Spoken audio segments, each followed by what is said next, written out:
Olá, meu amigo, olá, minha amiga, que bom estar com você hoje, um dia de sábado, um dia especial, dia de louvar o nome do Senhor, dia também de ir à igreja. Quero convidar você a visitar hoje uma igreja adventista do sétimo dia. Você pode encontrar o endereço no site encontreumaigreja.com.br. Digita ali tudo junto e você vai encontrar a igreja adventista mais perto da sua casa. Tudo bem? Se você já é membro da igreja adventista, hoje é um dia especial para você ir ao culto, louvar e adorar o Senhor. Eu sou o pastor Evandro Fávero e este é o programa Reavivados por Sua Palavra, programa que estuda a Bíblia Sagrada todos os dias, um capítulo. Um grande abraço a você da TV Novo Tempo e também a você da internet, ok? Você do canal do YouTube, que nos assiste pelo YouTube, receba também o nosso abraço e a nossa oração diária também. A todos que nos assistem pela TV Novo Tempo ou pela internet. Por falar em internet, você pode acessar o canal do YouTube, youtube.com/Reavivados por Sua Palavra NT e se inscrever, ok? Vai lá, se inscreva e receba nossas mensagens diariamente. Eu quero fazer uma oração contigo agora para que Deus nos ilumine para compreendermos a palavra de Deus. Tudo bem? Vamos lá? Bondoso Deus, nos ajude agora com a sabedoria dos altos céus para compreendermos a Tua palavra.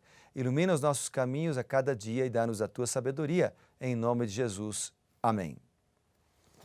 Bem, nós estamos então em Isaías capítulo 14, é um capítulo interessante que fala a respeito da queda de Babilônia, mas também apresenta numa visão profética para o futuro o destino do inimigo do povo de Deus. Por que um anjo criado por Deus se transformou em inimigo do povo de Deus e o destino dele?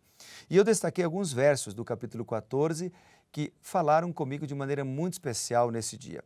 Eu tenho certeza que se você ler a Bíblia, cada dia Deus vai falar com você através de um verso, 2 ou 3 ou mais versos da palavra do Senhor. Eu tenho aqui, por exemplo, o versículo 1, no capítulo 14, verso 1, menciona a palavra estrangeiros. A palavra estrangeiros, ou seja, a salvação, a mensagem da Bíblia Sagrada, a mensagem de Deus, ela não é só para um povo específico, ou um grupo específico, uma igreja específica, mas é para todos, é uma mensagem inclusiva. Outro verso que me chamou a atenção aqui é o verso 3, quando aparece a seguinte expressão: no dia em que Deus vier a dar-te descanso do teu trabalho, descanso das tuas angústias e descanso da tua servidão. Ou seja, o que o versículo 3 está mencionando aqui, ela é uma promessa que se cumprirá plenamente com Israel espiritual na Canaã celestial, quando Deus nos der a vida eterna. Mas ela é uma promessa que se cumpre conosco também hoje. O verdadeiro descanso vem de Deus. O verdadeiro descanso vem do Senhor. A proteção contra os problemas vem do Senhor. Então, o verso 3, ele fala sobre isso. Claro, obviamente, para aqueles que quiserem receber de Deus essa proteção. Um outro verso que eu destaquei aqui, que também me chamou a atenção, foi o versículo 5, que diz assim: quebrou o Senhor a vara dos perversos e também o cetro dos dominadores. Obviamente, aqui ele está mencionando que Deus quebraria o poder de Babilônia, num contexto mais literal, né? Mas ele também nos está falando com isso que Deus é justo, que Deus está de olho no seu povo, que Deus olha por você e vela por você, ou seja, Ele cuida de nós. E Ele, o verso também diz, tem poder para nos ajudar, tem poder para nos livrar de todo o mal. Por isso que a própria oração do Pai Nosso, por exemplo, diz lá, livra-nos do mal. Não nos deixes cair em tentação, mas livra-nos do mal. Porque nós estamos fazendo essa oração para um Deus que não só quer, mas pode nos livrar. Amém, né? Linda mensagem. Outro verso que destaquei aqui é também o versículo 9 e o versículo 10, onde diz o seguinte: o além desde o profundo se turba por ti, para te sair no encontro. E depois o verso 10 diz: todos esses te respondem e te dizem, tu também como nós estás fraco e é semelhante a nós?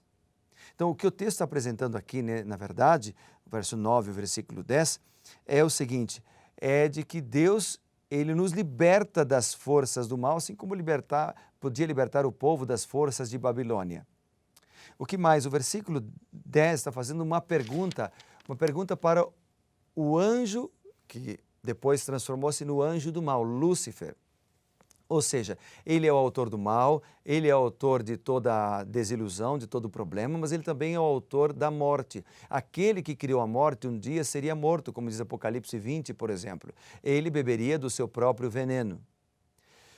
E depois do verso 12 em diante, nós vemos aqui o seguinte, nós vemos uma descrição deste anjo que transformou-se num anjo mau, Lúcifer, que transformou-se em diabo, Satanás. Deus teria criado um anjo mau para nos atormentar? Obviamente que não. Deus criou um anjo perfeito. Tanto aqui em Isaías, como também em Ezequiel, menciona que Deus criou um anjo perfeito. Então, em Isaías capítulo 14, verso 12 em diante, falando aqui do rei de Babilônia, então ele apresenta a história de Lúcifer. Ou seja, as características do rei de Babilônia também eram as características de Lúcifer. Como lá em Ezequiel, quando Deus fala que as características do rei de Tiro também eram as características de Lúcifer. Então, lá aqui em Ezequiel, em Isaías 14 e em Ezequiel 28, nós temos, ambos capítulos falam da descrição do anjo perfeito, que foi criado perfeito e que transformou-se num anjo mau. Um detalhe me chama a atenção aqui. O profeta Isaías e também o profeta Ezequiel, eles usam as características de reis governantes para ilustrar as características de Satanás. Ou seja, ou nossas características, as características da nossa vida ilustram Satanás, ou elas ilustram Jesus Cristo. Ou através de nossos atos, ou através de nossa vida, nós estamos ensinando sobre Jesus Cristo, ou nós estamos ensinando sobre Satanás. Nós é que tomamos a decisão, a escolha é nossa.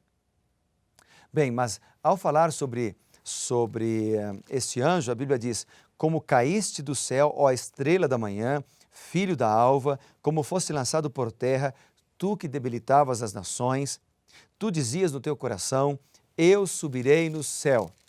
Assim como o rei de Babilônia dizia isso, Lúcifer também tinha esse desejo no seu coração. Eu subirei no céu, acima das estrelas de Deus, exaltarei o meu trono, no monte da congregação me assentarei, nas extremidades do norte, subirei acima das mais altas nuvens e serei semelhante ao Altíssimo. Qual era o grande problema de Lúcifer? Ele desejava ser semelhante ao Altíssimo. E você vai me perguntar, mas pastor Evandro, esse não deveria ser um desejo de todos nós, sermos semelhantes a Deus? Obviamente que sim, no caráter, no amor, no altruísmo. Mas o que Lúcifer queria era ser semelhante a Deus no poder, na natureza. Lúcifer queria ser semelhante a Deus para ser um Deus, ser adorado como Deus. Ou seja, ele queria estar no lugar de Deus. Então, esse é o grande problema. Ele começou, a se corromper. E aqui a Bíblia diz, contudo serás precipitado para o reino dos mortos, no mais profundo abismo. A vaidade, o orgulho, começaram a entrar no coração deste anjo que fora criado perfeito por Deus. Se a gente for lá para Ezequiel capítulo 28, por exemplo, Ezequiel capítulo 28, vamos abrir a Bíblia aí juntos? Ezequiel capítulo 28, vamos ler comigo. Diz a Bíblia Sagrada, a partir do versículo 14, é o mesmo ensinamento aqui. Diz, tu eras querubim da guarda, ungido, e te estabeleci.